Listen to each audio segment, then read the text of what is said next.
Morsi's blatant mismanagement of political affairs really broke the state from under him. By the time the protest started on June 30th, he was really a president in name only. He really controlled nothing. And that's not a sustainable situation. He lost control not only of the Interior Ministry, not only, of course, of the military, which he had granted autonomy, but of all the other ministries that he had appointed Muslim Brothers to lead. The opposition really started mounting on November 22nd. That's when Mohamed Morsi released his constitutional declaration declaring extensive executive authority for himself, unchecked executive authority.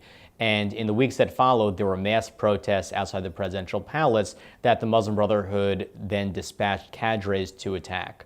From that point on, substantial segments of the opposition decided that it simply couldn't live with him. When the military ousted Morsi on July 3rd, it was responding to the basic reality that, first of all, he didn't really control anything at that point, and secondly, there was mass support for the military to remove him in the streets.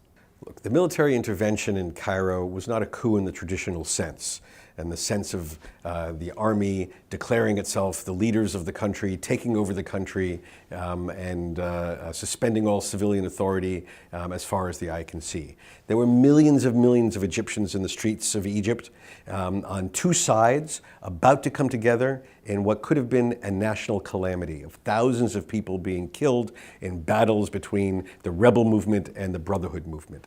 The army intervened.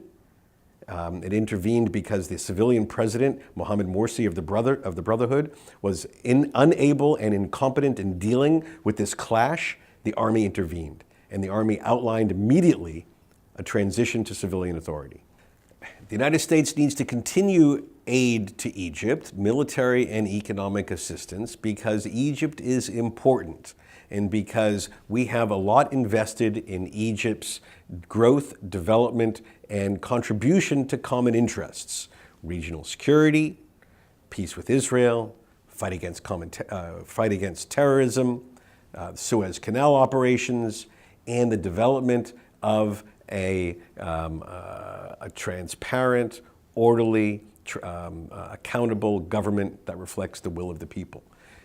We make a decision that the Egyptian military is part of the solution and not part of the problem.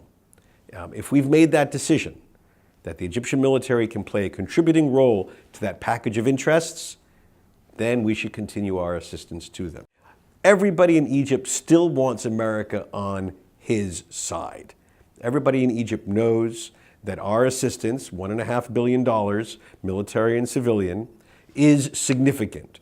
Not just because of the dollar value, but because of what it triggers in other Western support and other support from international financial agencies like the IMF and the World Bank. So that our leverage is bigger than just the dollar value of our own bilateral aid. Everybody wants America's blessing. Everybody wants America's stamp of approval. The Muslim Brotherhood worked for it. The army is working for it now. We need to use that to help bring a smooth, if not swift, but a smooth transition to civilian authority as efficiently and with as little bloodshed as possible. I don't think we're looking at a civil war, but I think we're definitely looking at persistent civil strife for the basic reason that neither the military nor the Muslim Brotherhood really have terms on which they can come together. For the Muslim Brotherhood, Morsi's ouster is something that they can't accept, probably never will accept, and for them, seeking his reinstatement is a bottom line. If they don't get that, they will return to the opposition, maybe return to being a secretive movement, and that's, of course, a condition that they're comfortable in. I mean, that's exactly the position they were in for decades up until 2 years ago.